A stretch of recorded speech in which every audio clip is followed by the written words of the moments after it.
Mi querido Jesús Lemus, te mando un abrazo, ¿cómo te va? Buenas tardes, mi querido Vicente Serrano, siempre un gusto saludarte. Me va bien, bendito Dios, en este México que nos tocó vivir y que bueno, estamos viendo cómo se transforma poco a poco, gracias a Dios. ¿Cómo ves al cínico de Felipe Calderón? Nacen los mandados, anda muy Pues, envalentomado. pues oye Vicente, ojalá no le pase lo que al ratero de la combi, ¿no? Que llega muy león y va a salir peor, porque lo más seguro es que se está cocinando un gran proceso penal contra Felipe Calderón, pues por lo que hemos estado viendo y que finalmente todos los caminos de la corrupción conducen a Felipe Calderón a través de Genaro García Luna, y ya lo veíamos hace unos días con la emisión de 19 órdenes de aprehensión que generó la Fiscalía General de la República contra exfuncionarios que en apariencia estaban a las órdenes de Osorio Chong en la Secretaría de Gobernación, pero que en realidad, si le hurgamos un poquito en el pasado, vamos a encontrar, Vicente, que esos 19 exfuncionarios son o fueron colaboradores en su momento de Genaro García Luna, porque desde 1995 al 90, perdón, 93 al 95, justamente cuando Genaro García Luna era coordinador general en el CISEN, pues esto comenzó a integrar este grupo de funcionarios que hablamos de 25. Ahorita hay órdenes de aprehensión contra 19 que ya los ha mencionado por ahí la prensa nacional, ahorita por aquí los repasamos, pero esos 19 personajes o exfuncionarios públicos que hoy están reclamados por la justicia mexicana, pues son como un eslabón de esta cadena de corrupción que se generó y que enlaza de alguna forma a la administración de Enrique Peña Nieto con la administración, por supuesto, de Felipe Calderón. Y creo que esto también nos va a dar pauta, mi querido Vicente, para que veamos dentro de muy poco un proceso penal abierto contra Felipe Calderón, no nada más por corrupción, sino por algo medular, algo fundamental que poco se ha dicho, Vicente, en los medios de comunicación. No se ha dicho nada más se habla de 19 exfuncionarios que estuvieron coludidos y que desviaron 2.500 millones de pesos, pero en realidad el desvío de estos 2.500 millones de pesos más otros 42.000 millones de pesos se debe a que estos exfuncionarios, desde la administración de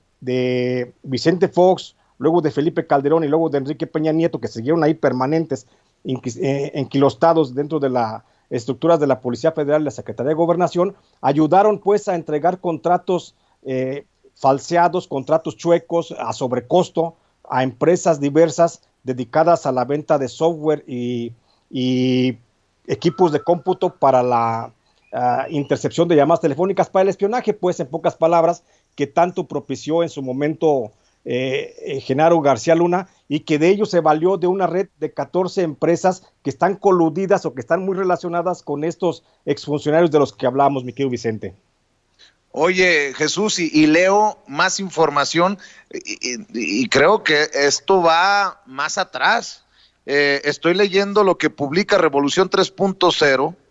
que revela que el exdirector de Pemex, Emilio Lozoya, podría ampliar su declaración ante la Fiscalía General de la República o inclusive podría presentar una nueva en donde estaría dispuesto a declarar sobre presuntas maniobras del expresidente Carlos Salinas de Gortari para intentar influir en la asignación de contratos de Pemex. Habría informado Emilio L. a la Fiscalía General de la República que tiene información de que Salinas de Gortari pretendió recomendarle a través de uno de sus hijos la adjudicación de convenios. De hecho, la defensa de Lozoya insiste en que su cliente pretende demostrar la ejecución de un aparato organizado de poder con el que se cometieron varios actos de corrupción. Pácatelas, hasta el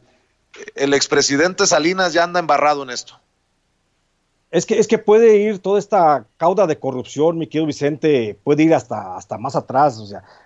tomamos a Salinas de Gortari como referencia dentro de este proceso de gobierno, pues bueno, porque a partir de Salinas de Gortari es cuando prácticamente viene este florecimiento del neoliberalismo hoy tan golpeado y bocabajeado. Pero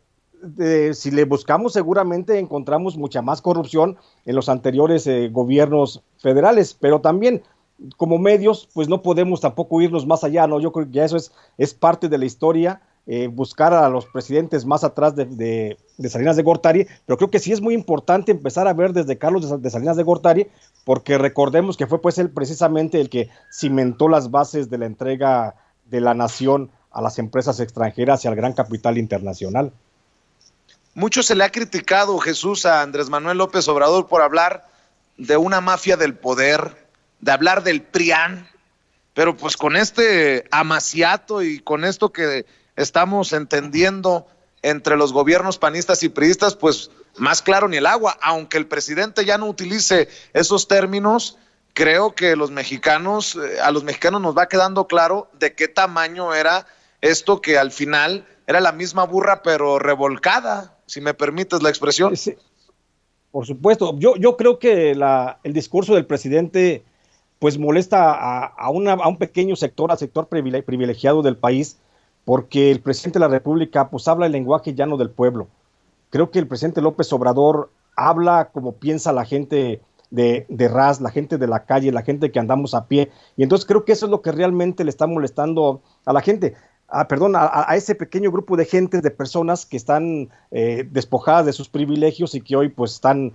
pues con el dolor en el pecho, ¿no? Pero finalmente creo que, insisto, el discurso del presidente López Obrador es un discurso llano, el del pueblo, el que lo escuchamos en los mercados, el que escuchamos en las plazas, el que escuchamos en las calles, en los cafés, ese pues es el sentir de la población. Por eso les duele a esa pequeña cúpula que antes gobernaba el país, pues les duele que el presidente de la República se manifieste de esa forma tan llana y tan clara. ¿Cómo ves de aquí en adelante? ¿Saldrá también algún vínculo de estos verdaderos señores corruptos con, digamos, el narcotráfico, Jesús? Porque sí. Por ahí escuchaba un análisis que decía, se va deshojando esto y tiene a fuerzas que salir algún vínculo con el crimen organizado, porque no podría existir toda esta red de corrupción sin que estuviera el crimen organizado, o nos cambiará la perspectiva de lo que conocemos o de lo que hemos reportado como crimen organizado, Jesús, después de esto. No, Vicente, mira, yo creo que va a tener que salir, y por eso te ponía el ejemplo ahorita de los 19 indiciados por la Fiscalía General de la República, que son investigados por esa red de corrupción que estableció Genaro García Luna y que cobijó en su momento pues también el que fue secretario de Gobernación, Osorio Chong. ¿Por qué? Porque, insisto, ahí en ese caso hay 14 empresas a las que Genaro García Luna y secretarios de gobierno posteriores y secretarios de seguridad, por supuesto, posteriores, entregaron concesiones para que empresas particulares hicieran los servicios de espionaje que corresponden pues naturalmente al Estado. Pero esos servicios de espionaje en algunas partes estuvieron también participando elementos o miembros del cártel de Sinaloa, con el caso concreto de la empresa Smith Myers Ltd., que fue concesionaria de un prototipo de inteligencia que fue el prototipo de Pegasus, que luego lo retoma la empresa Batam Soluciones de Seguridad SADCB, cobijadas por García Luna. Y pues bueno, estas dos empresas, cuando hacían esa captura de conversaciones, encriptaciones y recopilación de datos que les encargaba el CISEN como subsidiarias, pues también hacían filtración de esa información hacia grupos del crimen organizado. Y te digo, son 14 empresas las que tuvieron ese monopolio del control del espionaje en el país, y este caso lo va a revelar, y hacia allá vamos seguramente, mi querido Vicente Serrano. Vas a ver cómo de ahí va a desprenderse en algún momento cómo el narcotráfico, concretamente el cártel de Sinaloa, tuvo participación directa en la operación de los sistemas de seguridad. Recordemos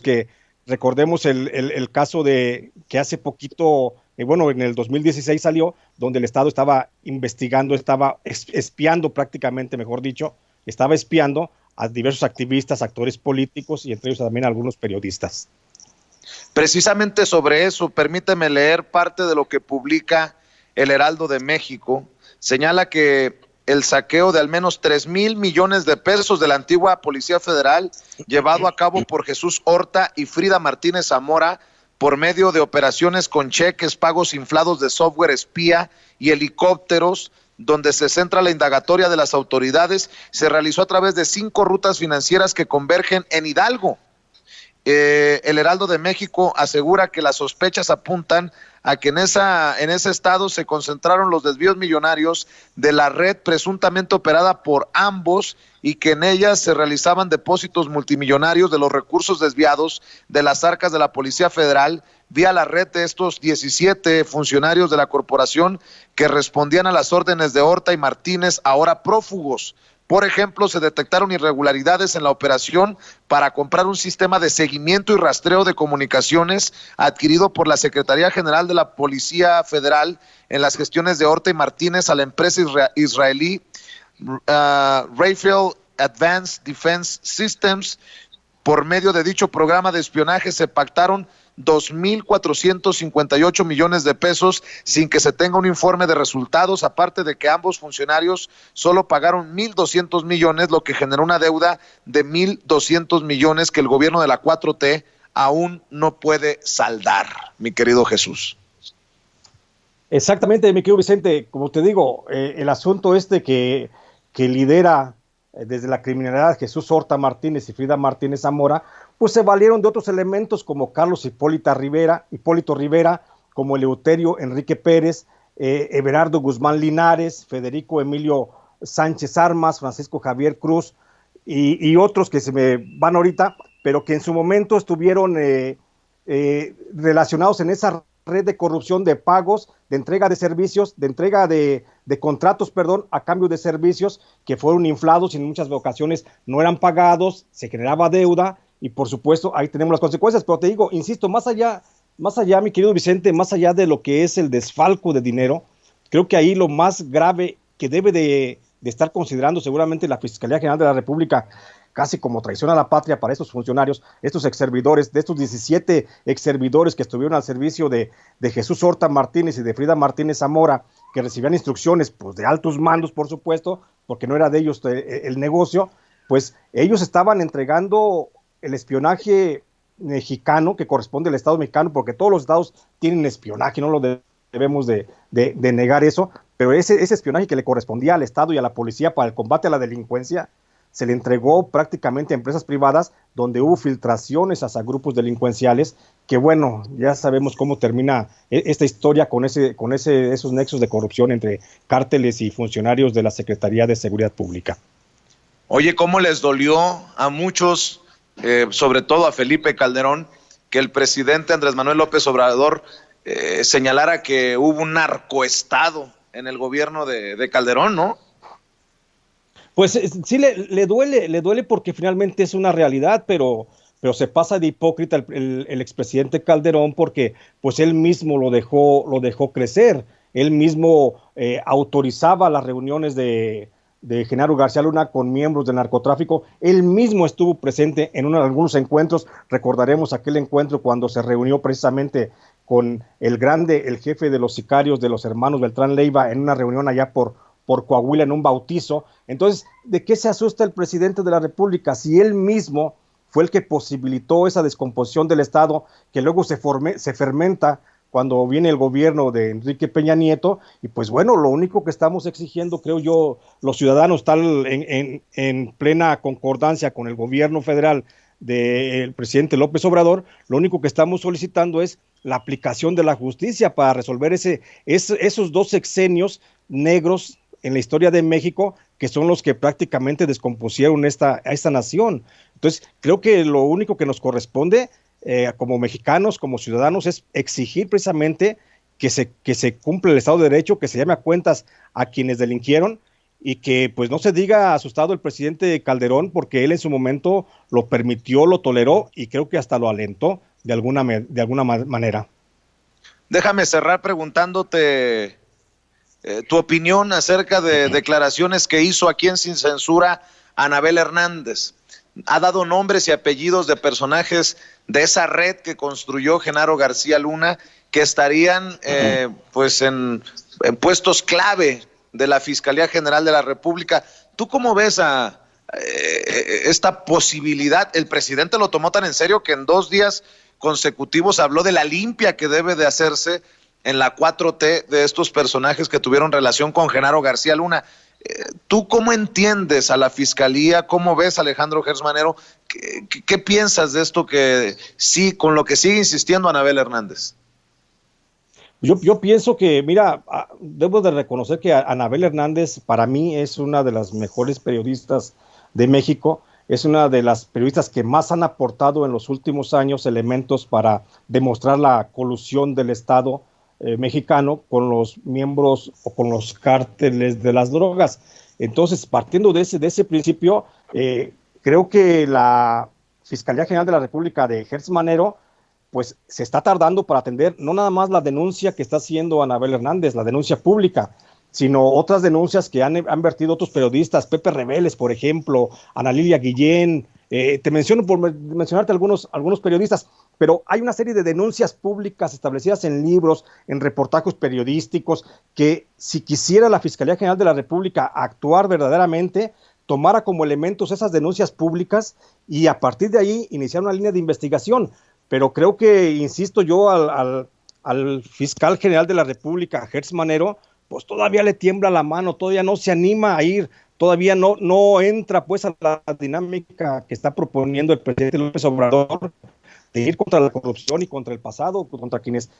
cometieron delitos en el pasado, que no hayan prescrito, por supuesto, de ir contra ellos. Creo que los elementos hay muchos. El fiscal general de la República se está tardando en atender estos casos, y si se pusieran las pilas en la Fiscalía General de la República y revisaran a fondo los hechos de denuncia que hacemos los periodistas, Vicente, lo que se hace aquí en Sin Censura, lo que se hace en otros medios imparciales, creo que estaríamos aportando muchos elementos para que los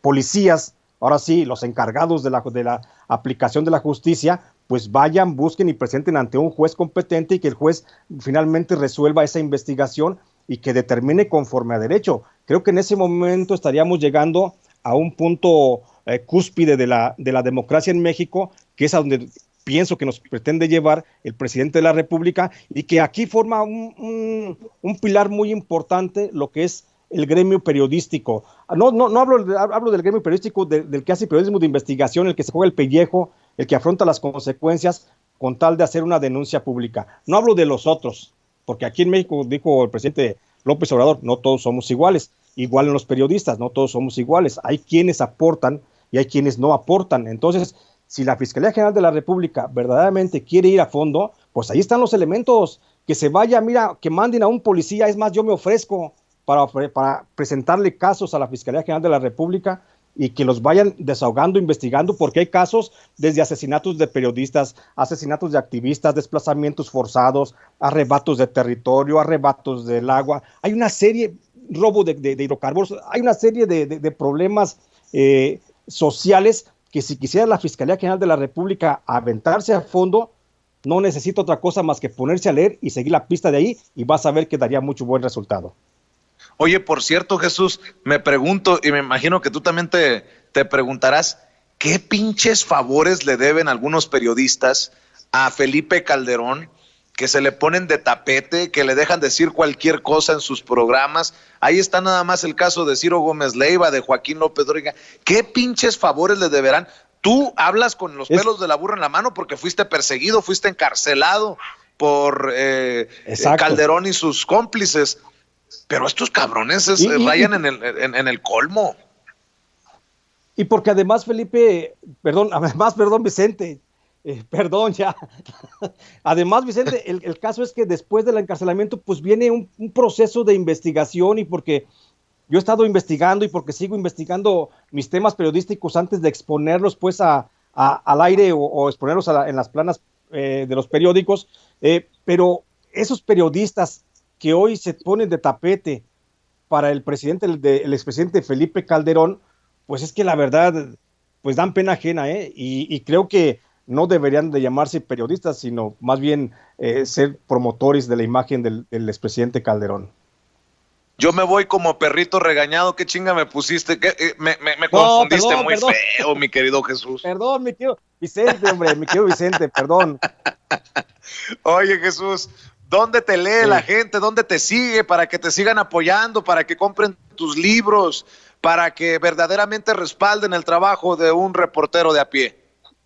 Gracias, mira, me pueden encontrar en Facebook en Jesús Lemus Barajas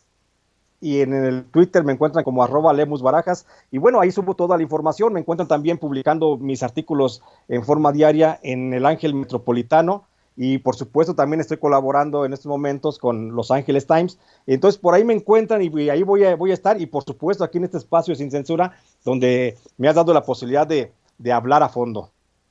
Mi querido Jesús, te debo una llamada, estamos al pendiente más al rato. Pendiente, señor, un abrazo. Sale, es Jesús Lemus, periodista de a pie, hombre perseguido y encarcelado en tiempos de Calderón por destapar lo que hoy ya está en boca de todos. Por eso nuestro respeto y nuestra admiración para Jesús Lemus y para nosotros es un honor que forme parte de esta familia sin censura.